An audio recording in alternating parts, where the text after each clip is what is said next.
Hey guys, got something new in the shop here today. I'm gonna take it out of the box and show what it looks like and everything, how it's gonna work. Came here, it didn't come in a very good pallet, it's broken. Took a little work, had to use the tractor to get it out. Pallet's broken, so it's gonna take me a little while to get it out of the box. I'll get it out of the box, start putting it together, and we'll take a look at it. All right guys, I come back, got it out of the box. Box is broken. Thing's really nice. Still got the ROPS to put on. It's all steel. Seems like it's built pretty good. If you roll over, it may stop you from getting crushed. Who knows? It's small. So just a comparison, it's a 1640 Mahindra. Not a very big tractor. It's only 5 foot wide, 6 foot bucket. And the excavator is pretty small compared to it. I'm gonna go ahead and put the ROPS on and make sure it's got fuel, and we'll keep on looking at it. I'll be back in a second. All right, y'all, I'm back. Got the ROPS on and the roof. ROPS look like they were about 10 gauge. They were built pretty good. It's fairly sturdy. I mean, I don't really know why. I guess for shipping purposes, they make it in 3 pieces like that where you bolt it together. If you rolled it, probably would stop it from rolling on top of you, but you'd have to keep your hands in. It doesn't have a seat belt, which is odd. Most machinery comes with seat belts, especially coming, I guess, because it comes from China. So this is a rippa NDI313. I bought it. It was the only, this is basically the only video I've ever seen about it on YouTube or anywhere. I couldn't really find any information. Most people have them yellow, I think they're industrial, I don't remember the name of them. This one seems to be a lot better shape. It has grease zerks in most of the pins, and it's got a hydraulic thumb that came with it. Some kind of LED lights, cheap Chinese, whatever. Not every pin has a grease zert, so I'm gonna have to buy some. All of the rams or cylinders doesn't have any. All the hoses seem pretty protected and ran really good. It's got this hard tubing like they do in bigger machines. I'm very, very surprised to see that. It's small. I mean, 1640 tractor, small tractor, mini excavator, very, very small. When you look at it from the back, I mean, it's only 37 inches wide. Yeah, the tractor's much bigger, but I'm very impressed with it. I'll show y'all some of the stuff I kind of looked at when I was putting it together here. Briggs & Stratton 13 or something. I'll probably put a diesel in it later. It was the only motor I could get, and but exhaust runs out the side, comes over there. Seems like it would get hot under the seat. There's this weird latch. They put a latch right on top of the exhaust to be able to fold the seat up to access the top of the engine. That's very, very odd. It's Chinese, I guess. But I'm surprised this unit actually has an oil cooler. I thought I'd have to buy one and install it. I don't know if you can see it. There it is. If you look in there, it has an oil cooler with a fan. As soon as you turn the ignition on, the fan kicks on and it starts cooling the oil, so should be able to run it pretty long. Hatches don't close that great. You got to kind of get it into place. It does have a separate gas tank and hydraulic tank, which I thought was kind of nice. Got a gauge, fuel gauge. I'll show you all the controls on it real quick. It's little, and it's got this weird floor mat thing that I don't know. And I noticed this is just sitting there. It ain't bolted or nothing. But it does give you access to your battery and your swivel, which is really cool, because if you have any issues, you can get to it, and your drive motor for your turntables right there. Grease zerts, and wow, it's really nice. This machine is put together a lot better than most of the Chinese ones you see. And the price on this, I'm gonna go through all of that later on the price. I bought it from a guy that is a dealer of them, and the price was pretty cheap for what I'm looking at here.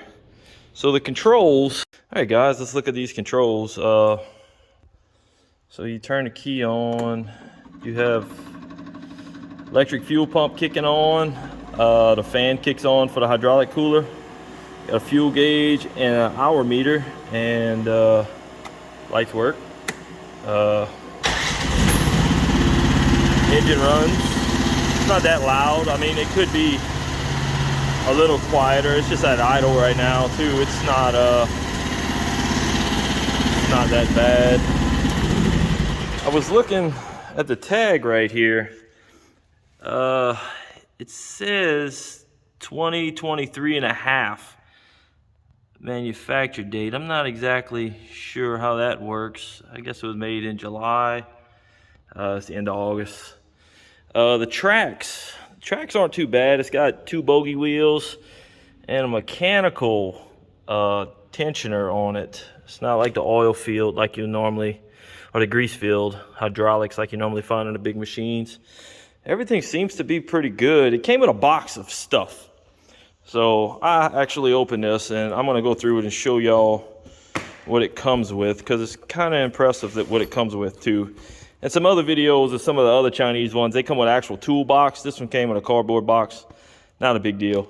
So it comes with a grease gun, which is ironic because it only has about 3 grease zerks.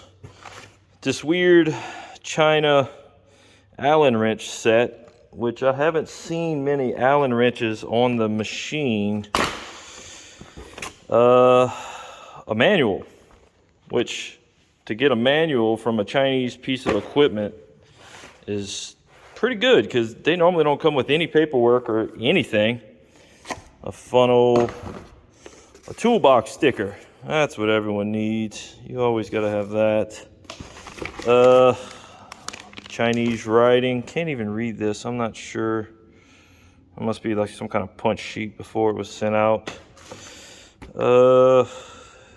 3 dealer Chinese crescent wrench. Gotta have Chinese crescent wrench. That's really good.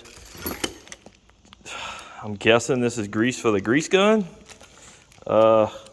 Normally grease comes in a tube, not pack of that, whatever.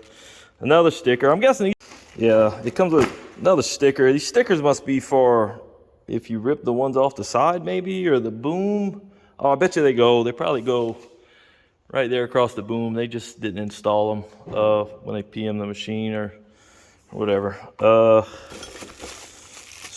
Breaker bar looking ratchet thing, and some whole bunch of cheap tools. I'm not exactly sure. Don't really need it. An end for the grease gun. I don't know. Whole bunch of junk. So, you know, I mean, if you buy this machine, you're probably gonna have to work on it. I kind of looked over. I haven't found any loose bolts on it. A lot of times you'll get loose bolts, and just anytime you get anything from China, you got to go through it and check everything, because their quality control, it isn't up to par to what we're used to here in the States. And I mean, the machine, I'm impressed with it. I'm gonna go try to dig with it later. It does not have a cutting blade on the bucket. It's just square flat bar, because I was going to take the teeth off and dig, try to clean out a ditch. I'm going to have to do something. I might have to weld a blade on there or something, or grind that. Not exactly sure. But overall, I'm telling you, if you're looking for a cheap machine, and I look for a lot of used machine like Bobcats and stuff like that, but since COVID, the prices have just gone insane. And most machines now that are 20 years old are selling for more now than when they were new. And I mean, I got a couple acres. I'm not trying to work for a living to get anything done with this. This is mainly just a toy, teach my kids how to use it and play around on. It was cheaper than a backhoe for the tractor. And then I'd have my tractor tied up and worry about breaking glass and all of this, and just, I could put one of the kids on it. They can go and get a few things done, and they, you know, build confidence for when they get to a big machine. The controls are not backhoe and not ISO or ASE, it's different. I'm gonna have to pull this panel apart and maybe swap some hoses, because I'm not exactly sure what kind of controls they got on this, but it's not anything that, it's not either of the standard controls that I'm used to dealing with. It's backwards. They must have one swapped somewhere. Maybe they might have one of the hoses swapped, or there's no telling. I don't even know what a block's at. The block's probably under here and it just runs straight to it. Typical joystick. Got the blade. I mean, it's a good machine, and if someone's looking for something to use, it should be pretty good. It gets see the hydraulic pump in there. I'm not sure. Oh, it's a Parker. It actually has a Parker pump on it. So, all right, so that's a name brand pump. That's impressive. I didn't think it would have a I didn't think it would have a Parker pump on it. That's pretty cool. You know, I don't know what these drive motors, what brand they are. The hoses are kind of just dangling out in the open. You could hang that up on something if you was to go through some brush or something like that. A lot of grease on the turret. That's cool. Most of the panels and all are pretty heavy duty. This bottom plate is probably 3/8 of an inch, more, maybe 3/8. I'm sure it's in millimeters. But you know, I'm gonna use it, and I'll have some more videos about it and see how it goes, wood brakes. I'm sure it gets hot in the cockpit running. I'm used to air conditioning, and it's 102 outside right now. In the shop, it's probably 105. I don't know. It's pretty hot in here. So, yeah, I guess I'll get to using it, and I'll make another video of how it works and go from there, you know, and I'm sure there'll be more videos to come, so stay tuned. They'll have more. See y'all later.